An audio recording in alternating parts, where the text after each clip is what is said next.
चाय पीने के बाद हम अपने गेस्ट को सबसे पहले लेके गए मंदिर, जो कि हमारे घर के बिल्कुल पास में है और बहुत ही खूबसूरत है। तो वो देखने वाली जगह तो है। तो बस हम उनको लेके चले गए मंदिर। आज था वहाँ बहुत ही ज़्यादा रश, शायद आज सारे होटल्स और होम स्टे बुक्ड होंगे हमारे यहाँ। तो बस फिर क्या था, जो लोग नहाए हुए थे वो तो चले गए अंदर मंदिर, और हम यहाँ लग गए अपना फ़ोटोशूट करने, क्योंकि एज़ यूजुअल इतनी जल्दी तो हम नहीं नहाए हुए थे। और यहाँ अच्छी बात ये थी कि आज आरती चल रही थी, जो कि हमने कभी नहीं देखी, लेकिन हाँ सुनी। घर आते ही हमने मानिक को लगा दिया ड्रोन उड़ाने के लिए, क्योंकि हमने नया ड्रोन लिया था। और यहाँ मासा जी धूप बैठ गए हैं सेकने, मासी ऊपर से नज़ारे देख रही हैं। और बस फिर क्या था, फिर हमने कार उठाई सबने और हम चल पड़े घूमने, क्योंकि उनके साथ हमें भी घूमना था। तो आज का जो डेस्टिनेशन था वो बहुत ही यूनिक था, जिसके लिए हम काफ़ी देर से वेट भी कर रहे थे कि हमारे घर कोई गेस्ट आए, हम उनके साथ चलेंगे, उनको लेके चलेंगे। तो आज हम जा रहे हैं जाना वाटरफॉल, जो कि बहुत ही वायरल हुआ पिछले दिनों। वहाँ एक आंटी है जो अपने खाने के लिए बहुत वायरल हुई थी। तो हमारा मन था कि हम भी चलो जाके देखते हैं। और यहाँ भी घास का काम चल रहा था। पता नहीं सब गाँव में क्या हो रखा है, सब लोग घास के पीछे पड़े हुए हैं। और यहाँ देवदार के पेड़ इतने खूबसूरत लग रहे थे। बेसिकली ये जो नगर रोड है वो पूरी देवदार से भरी हुई है।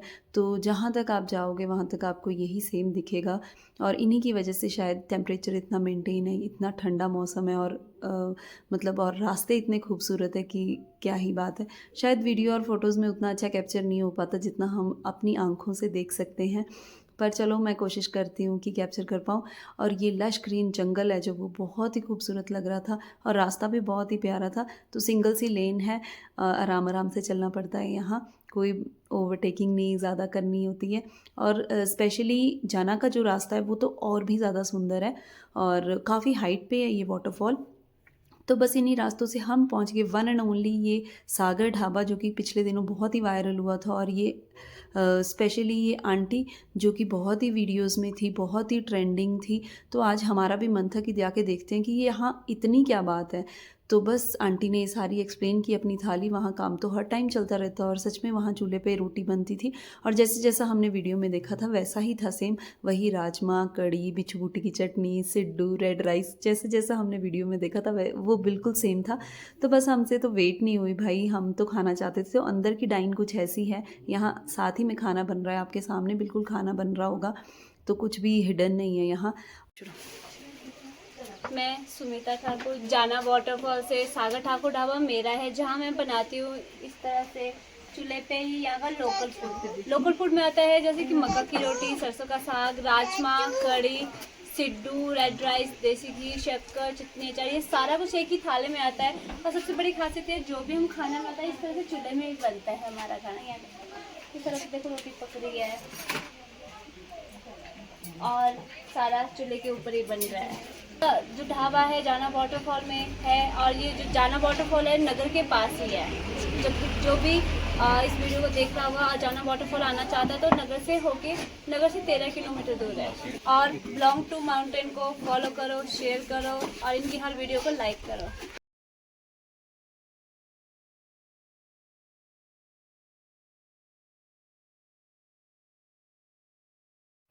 तो बस आंटी ने हमारे चैनल को सब्सक्राइब करने के लिए बोल दिया था, तो हमें खाना तो ट्राई करना ही था। बेसिकली इसी के लिए हम वहाँ गए थे।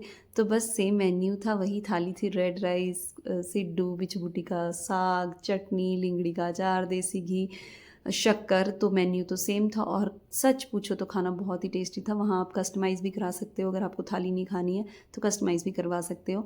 और वही देख के ऐसा मन कर रहा था कि एक बार फिर से बैठ जाएं। तो खाना काफ़ी अच्छा था, नो डाउट। अगर वो वायरल था तो खाना बहुत ही अच्छा था, पर हाँ थोड़ा सा दूर है। तो यहाँ सबसे अलग बात जो मुझे लगी कि ट्रैफ़िक इतना था, मतलब टूरिस्ट इतने आ रहे थे, लोग कैसे कैसे ढूंढ के आ रहे थे। और यहाँ एक छोटी सी मार्केट भी है जो कि सारी लोकल्स की है। तो वो अपने हैंड क्राफ्ट यहाँ सेल करते हैं, और सब चीज़ें हाथ से बनी हुई थी। बहुत प्यारी प्यारी सी चीज़ें वो बना रहे थे, और रेट्स बिल्कुल रीज़नेबल थे। मतलब इससे ज़्यादा प्राइजेज़ आपको माल रोड पे मिलेंगे। तो यहाँ रेट्स अच्छे थे, रीज़नेबल थे। और काफ़ी मेहनती लेडीज़ हैं, तो सब बोल रहे थे आओ देखो, आओ देखो।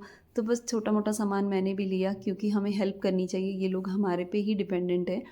तो हेल्प करनी चाहिए। अगर कुछ चीज़ें ऐसी हमें देखने को मिलती हैं तो हमारा तो कुछ नहीं जाएगा, लेकिन हाँ उनके बिज़नेस को काफ़ी एक्सपोज़र मिलेगा।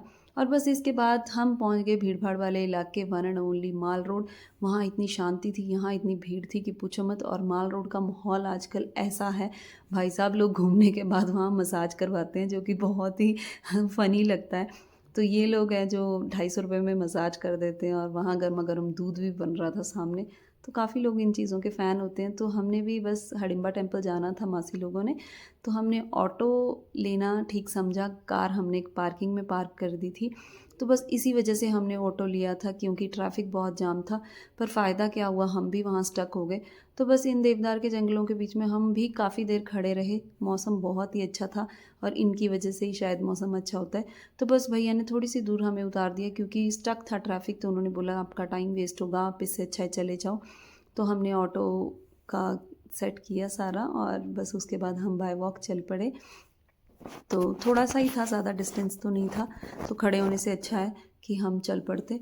और हडिम्बा टेम्पल में मैंने इतना रश कभी नहीं देखा था जितना मैंने आज देखा।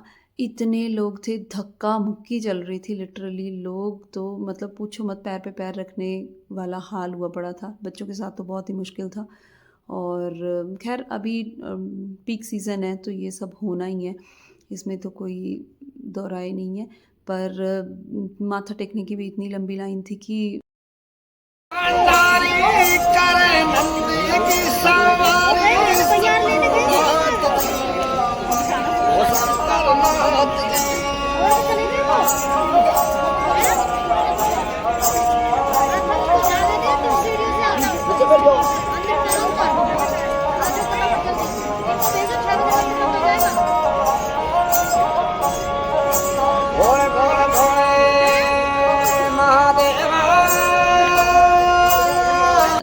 जंगल से आते आते हम बाय फुट ही आए, क्योंकि हमने ऑटो नहीं किया। तो काफ़ी स्पीड से आ गए। वहाँ मैं खड़ी ये पीक देख रही थी, जो कि पूरी स्नो से लोडेड थी। पता नहीं ये कौन सी है, कभी मैंने देखी नहीं, शायद ध्यान नहीं गया। तो यहाँ तो काफ़ी स्नो थी, हामटा तो नहीं है ये। और बस ये छोटे छोटे गुलाब जामुन देख के अपने स्कूल की टाइम की याद आ जाती है, काफ़ी है मनाली में। और बस हम फटाफट से भाग भाग के नीचे आ गए, और ट्रैफिक अभी भी इस साइड का इतना था कि बार बार हम यही सोच रहे थे, अच्छा हुआ गाड़ी नहीं लेके आए, नहीं तो फंसे रहते। तो बस नीचे आने के बाद यहाँ एक क्राफ्ट मेला लगा हुआ था, और हमने थोड़ी सी नज़र दौड़ाई, क्योंकि हम ऐसे तो कोई चीज़ छोड़ नहीं सकते कि ना देखें। और मैंने भी छोटी छोटी चीज़ें ली हैं यहाँ से, जो मुझे बहुत ही ज़्यादा अच्छी लगी थी वो ली। और बस उसके बाद वन एंड ओनली हमारा हिमाचल टूरिज़्म का होटल, जो कि माल रोड पे है, वहाँ हमने बैठ के आराम से चाय वाय पी, रिलैक्स किया, क्योंकि थक गए थे सच्ची में बहुत ज़्यादा। क्योंकि हमें इस बार पार्किंग माल रोड पे नहीं मिली थी, तो बाहर वाली पार्किंग में मिली थी। और वहाँ से हम पैदल पैदल बाहर की रोड पे आ गए। और ट्रैफिक सच में आप देख सकते हो कि क्या ट्रैफिक था। और ये रात के 9 बजे का टाइम है, इतना भयंकर ट्रैफिक था कि रोड क्रॉस करना भी मुश्किल था। पता नहीं दुनिया कहाँ से आ गई है, कहाँ से नहीं, पर हद मचा रखी है भाई मनाली में, हद। अगर आप इतने ट्रैफिक के लिए रेडी हो ना, तभी प्लान बनाना। बहुत बढ़िया है, मौसम बहुत अच्छा है, लेकिन ट्रैफिक जाम इतना हो रहा है, इतना हो रहा है ना, तो 3-4 घंटे बफर में लेके चल रहा। बस इसी के साथ हमारा आज का एक और खूबसूरत दिन ख़त्म हो गया। घर आके मैंने खाना वाना बनाया, जो कि मैं शूट नहीं कर पाई। तो मैं आपसे कल एक नए फ्रेश व्लॉग में मिलूँगी। अगर आपको मेरा ये व्लॉग अच्छा लगा हो तो प्लीज़ लाइक और कमेंट ज़रूर करना। कल मिलते हैं, बाय बाय, गुड नाइट।